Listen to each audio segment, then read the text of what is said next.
దేవుడికి అసలు పెట్టకూడని పువ్వులు. ప్రతినిత్యం భగవంతుడికి పూజ చేసేటప్పుడు రకరకాల పువ్వులను భగవంతుడికి సమర్పిస్తూ ఉంటారు. అయితే కొన్ని రకాల పువ్వులను భగవంతుడికి సమర్పించకూడదని పండితులు చెబుతున్నారు. ఎటువంటి పువ్వులను భగవంతుడికి సమర్పిస్తే పాపం తగులుతుంది, దేవుడి యొక్క ఆగ్రహానికి గురవుతామో ఈ వీడియోలో వివరంగా తెలుసుకుందాము. ముందుగా దేవుడికి పువ్వులను ఎందుకు సమర్పించాలో తెలుసుకుందాం.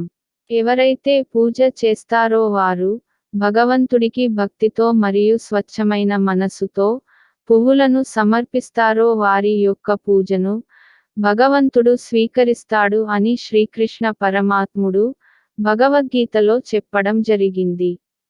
కనుక భగవంతుడు యొక్క పూజకు పువ్వులు అనేవి ముఖ్యమైనవిగా చెప్పడం జరిగింది. ఆనాటి నుండి భగవంతుడి పూజలో పువ్వులను ఉపయోగించడం జరుగుతుంది. చాలామందికి తెలియక భగవంతుడికి పువ్వులు సమర్పించేటప్పుడు తప్పులను చేస్తూ ఉంటారు.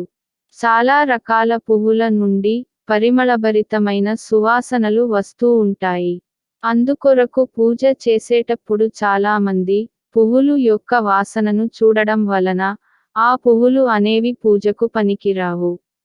అయితే వాసన చూసిన ఆ పువ్వులను భగవంతుడికి సమర్పించకూడదు. పూజ చేసేటప్పుడు చేతిలో నుండి కొన్ని పువ్వులు నేలపై పడటం జరుగుతుంది. తెలియక చాలామంది నేలపై పడిన పువ్వులను తీసి భగవంతుడికి పెడతారు. అలా ఎట్టి పరిస్థితుల్లోనూ చేయకూడదు. నేలపై పడిన పువ్వు అనేది భూమాతకు వెళ్ళిపోతుంది. కనుక మనకు తెలియకుండానే పువ్వులు భూమాతకు సమర్పించడం జరిగింది. అలా భూమాతకు సమర్పించిన పువ్వులను తిరిగి తీసి దేవుడికి పెట్టకూడదు. అలా చేయడం వలన పాపం తగులుతుంది. చాలామంది పువ్వులను బయట నుండి తీసుకువచ్చిన వెంటనే లేదా చెట్ల నుండి కోసిన వెంటనే వాటిని కడుగుతూ ఉంటారు. భగవంతుడికి సమర్పించే పువ్వులను ఎప్పుడూ కూడా కడగకూడదు. చాలామంది మొగ్గలుగా ఉన్న పువ్వులను భగవంతుడికి సమర్పిస్తారు. మరుసటి రోజుకి పువ్వులు విడుస్తాయని చాలామంది మొగ్గలను కోసి భగవంతుడికి పెడతారు. మొగ్గలుగా ఉన్న పువ్వులను కూడా భగవంతుడికి సమర్పించకూడదు.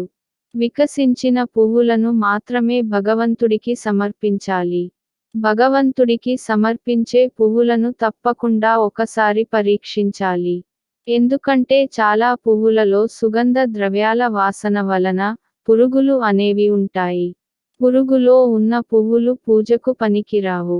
మైలులో ఉన్నవారు, నెలసరి ఉన్నవాళ్లు తాకిన పువ్వులు కూడా పూజకు పనికిరావు. నేలపై రాలిన పువ్వులు పూజకు పనికిరావు. కానీ పారిజాత చెట్టు నుండి ఎప్పుడు కూడా పువ్వులను కోయకూడదు. అవి నేలపై రాలిన తర్వాత మాత్రమే వాటిని తీసి భగవంతుడికి పూజ చేయాలి. ఇలా ఎందుకు చేయాలి అంటే పారిజాత చెట్టు అనేది స్వర్గం నుండి తీసుకువచ్చినదిగా పురాణాలు చెబుతున్నాయి. కనుక పారిజాత చెట్టు ఉన్నవారు నిత్యం పారిజాత చెట్టు కింద ఆవు పేడతో కల్లాపు చల్లి ముగ్గు వేయాలి. చెడు వాసనను వెదజల్లుతున్న పువ్వులను కూడా భగవంతుడికి పెట్టకూడదు. చాలామంది పువ్వులు యొక్క రేఖలను తెంపి వాటిని భగవంతుడికి పెడుతూ ఉంటారు. పువ్వులను ఎప్పుడూ కూడా తెంపకూడదు. అలా తెంపిన పువ్వుల యొక్క రేఖలు పూజకు పనికిరావు. బంతి పువ్వులు కూడా పూజకు పనికిరావు. ఎందుకంటే బంతిపూలలో ఎక్కువగా పురుగులు ఉంటాయి. కనుక బంతి పువ్వులను పూజలు ఉపయోగించకూడదు.